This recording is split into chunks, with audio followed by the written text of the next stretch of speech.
Almas queridas, muita paz, a paz de nosso Senhor Jesus Cristo em nossos corações, em nossas vidas. Hoje, de maneira simples, despretensiosa, vamos recordar com reverência, respeito, gratidão e amor, três figuras notáveis, extraordinárias, inesquecíveis do primeiro século da era cristã. Estevão, Abigail e Saulo, que mais tarde modificou o nome para Paulo. Como sugestão para estudos, os 4 evangelhos, Mateus, Marcos, Lucas, João e também Atos dos Apóstolos, escrito por Lucas a pedido de Paulo, e também as 14 cartas escritas pelo apóstolo Paulo. E acrescentamos ainda, como sugestão de estudo, o extraordinário livro Paulo e Estevão, de autoria do Espírito Emmanuel, psicografia deste que é um dos maiores médiuns de todos os tempos, Francisco Cândido Xavier. Nesta oportunidade, trago alguns fragmentos do livro Paulo e Estevão, que pela densidade, pela intensidade, profundidade, pede, em verdade, uma existência inteira de estudos. Estou convidando os companheiros aqui presentes e os conectados conosco a retrogradarmos no tempo, mais ou menos 2 milênios. Estamos agora em Tarso, cidade natal do grande apóstolo da gentilidade. Lá se encontra Saulo. E o que nós apresentaremos se encontra no capítulo 3 da segunda parte do livro de Emmanuel e Chico mencionado. Meu abraço carinhoso a todos pela companhia sempre inspiradora. Reporto-me agora ao estado espiritual de Saulo. Leio com a sua compreensão Saulo não conseguia tolerar o movimento das ruas de Tarso. Tinha sede de meditação e silêncio. Precisava ouvir a consciência e o coração antes de assentar os novos planos de vida.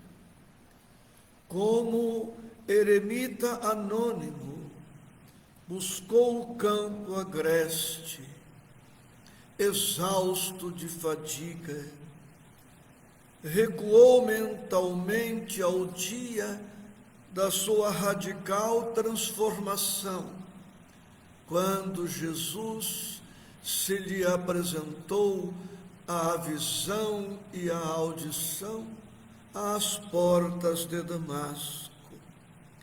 Lembrou o abandono na pensão de Judas, a indiferença de Sadoc à sua amizade. Rememorou a primeira reunião de Damasco, na qual suportara tantos apupos, ironias e sarcasmos. Demandara Palmira, ansioso pela assistência de Gamaliel, a fim de penetrar a causa do Cristo, mas o nobre mestre lhe aconselhara o isolamento no deserto. Recordou as duras dificuldades do tear, recordou a carência de recursos de toda a espécie no oásis solitário. Jamais pudera esquecer a noiva morta, lutando por erguer-se espiritualmente acima dos sonhos desmoronados. Experimentava singular remorso pelo sacrifício de Estevão. Suas noites estavam cheias de infinitas angústias, às vezes, em pesadelos dolorosos, sentia-se de novo em Jerusalém, assinando sentenças iníquas. A esperança no Cristo reanimava-lhe o espírito resoluto. Depois de provas ásperas, deixara a solidão para regressar à vida social. Novamente em Damasco, a sinagoga o recebeu com ameaças. Os amigos de outros tempos, com profunda ironia, lançavam-lhe epítetos cruéis. Foi-lhe necessário fugir como criminoso comum, saltando muros pela calada da noite. Depois, buscara Jerusalém na esperança de fazer-se compreendido. Alexandre recebe-o como visionário e mentiroso. Em face das suspeitas justas dos apóstolos, foi obrigado a recolher-se a uma reles hospedaria. Doente e abatido, fora levado à presença de Simão Pedro. Dirigira-se a Tarso, sendo repelido pelo genitor. Agora começava a compreender que reencetar a existência não era volver à atividade do ninho antigo, mas principiar do fundo da alma o esforço interior, alijar o passado nos mínimos resquícios, ser outro homem, enfim. É este o estado espiritual de Saulo, mais de 3 anos depois de ter se encontrado com Jesus às portas de Damasco. Continuava Saulo em lutas íntimas, difíceis, profundas, desejoso de integrar-se às tarefas do Mestre, mas encontrando incompreensão, repúdio em toda parte.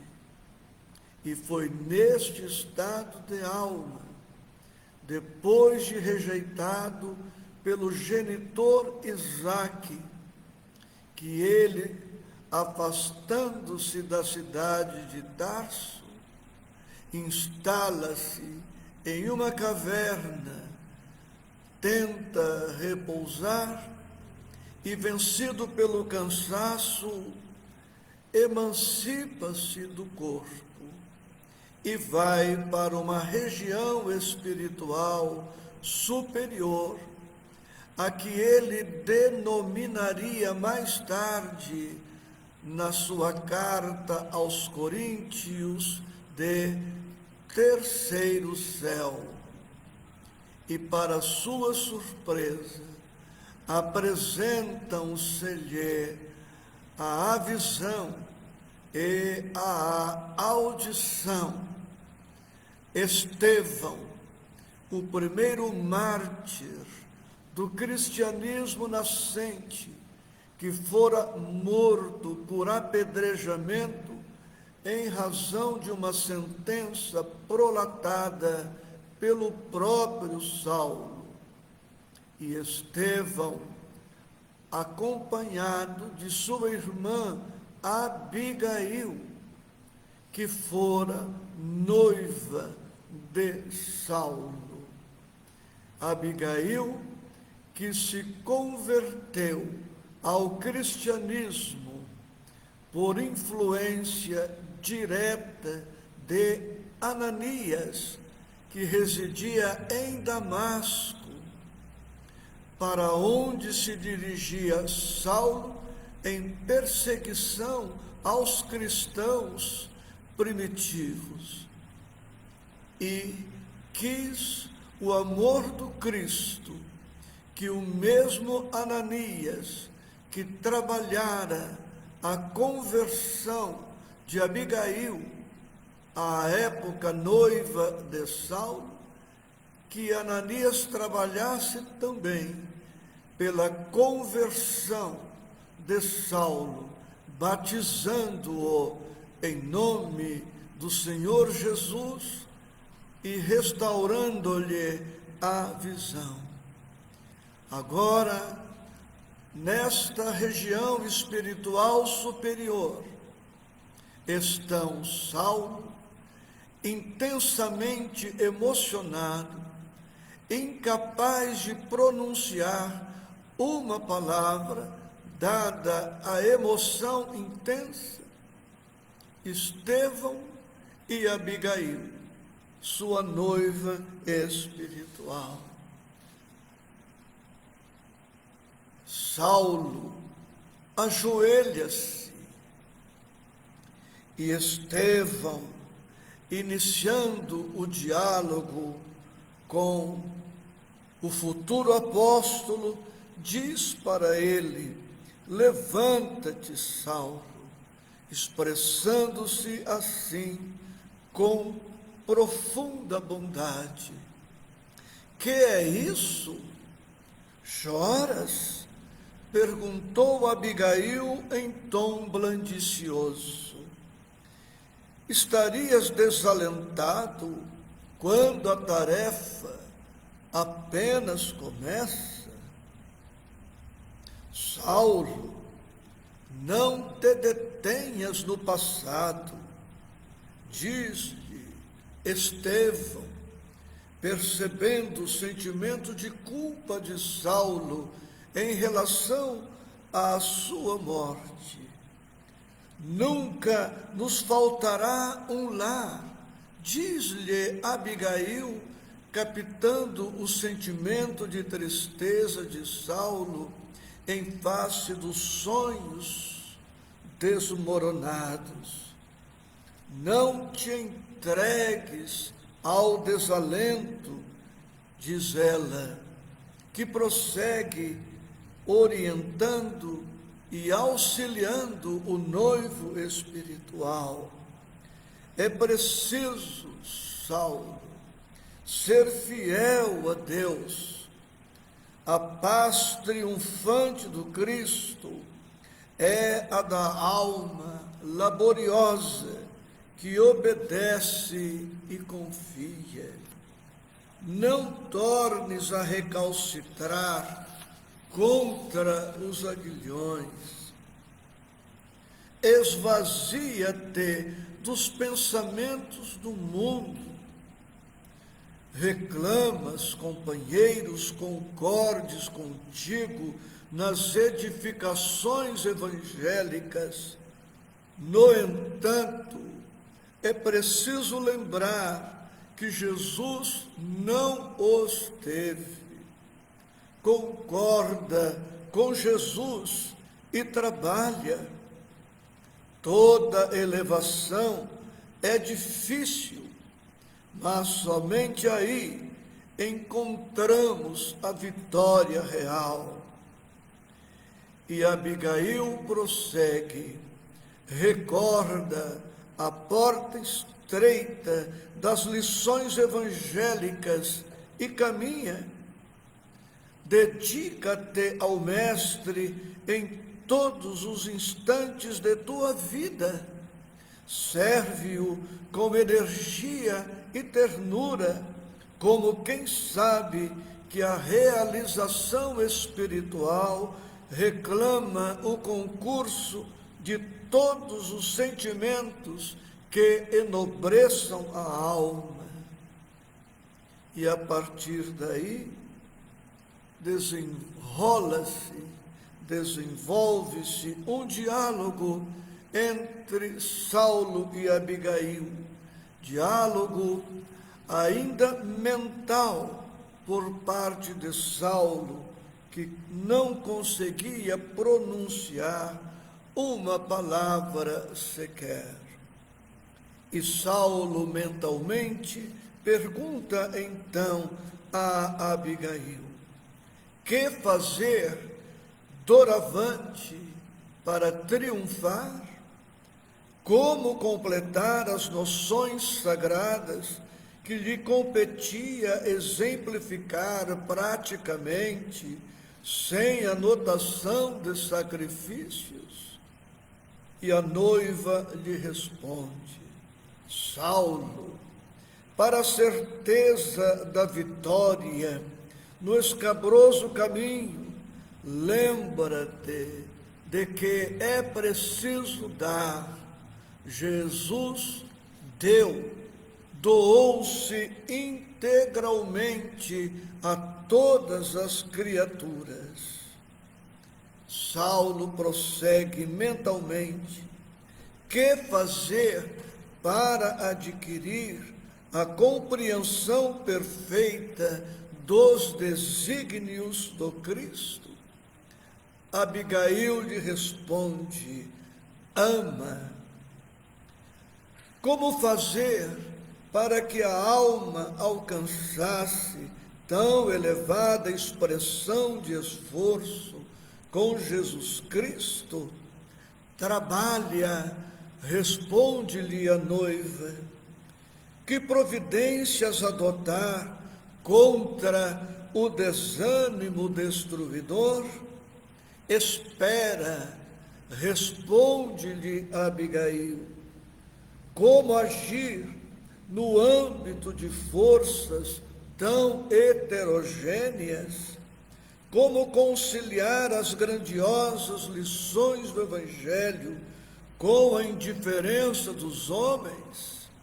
Perdoa, Responde-lhe Abigail: dar, amar, trabalhar, esperar, perdoar, em síntese, as recomendações do Cristo para Saulo, através daquelas duas figuras angélicas, Estevão e Abigail.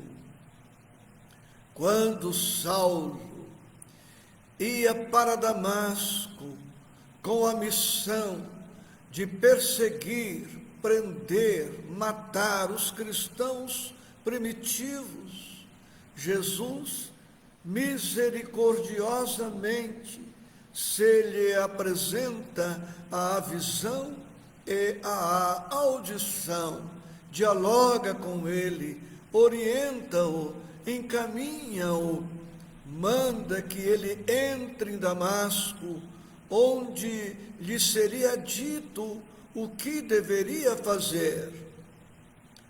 Mais de 3 anos depois, em face do quadro inquietante de Saulo, o mesmo amor misericordioso e invariável de Jesus determina que Estevão e Abigail dirijam-se ao encontro de Saulo para, uma vez mais, ampará-lo, socorrê-lo, orientá-lo.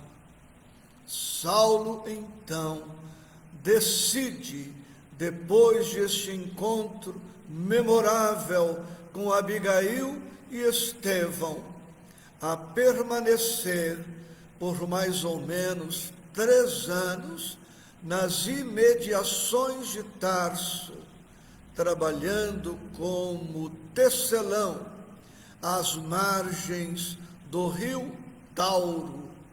Quando, transcorrido estes 3 anos, apresenta-se ali o trabalhador Barnabé, que, obedecendo a um comando do apóstolo Pedro em Jerusalém, procura por Saulo em Tarso, convidando-o para que se dirigisse em sua companhia para Antioquia, onde existia um núcleo cristão florescente, estruturado, lindo, fiel a Jesus.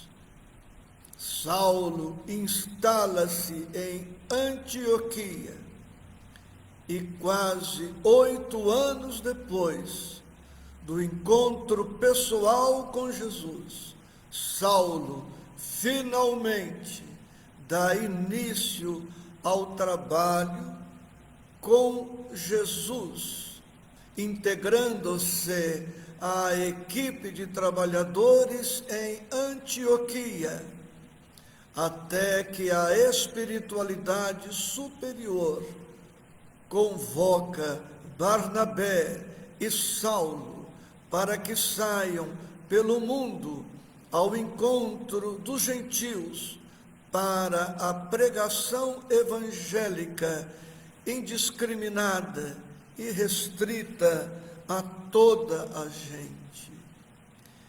Que este material que apresentamos agora com singeleza nos sirva de reflexões profundas para as nossas vidas. O Cristo tem vindo ao nosso encontro desde há muitos milênios, aguardando que nós outros façamos a nossa parte, indo ao seu encontro, compreendendo, porém, que para irmos ao encontro do Mestre, nós precisaremos buscar uma renovação integral em nossas vidas. Que o Senhor a todos sempre nos abençoe.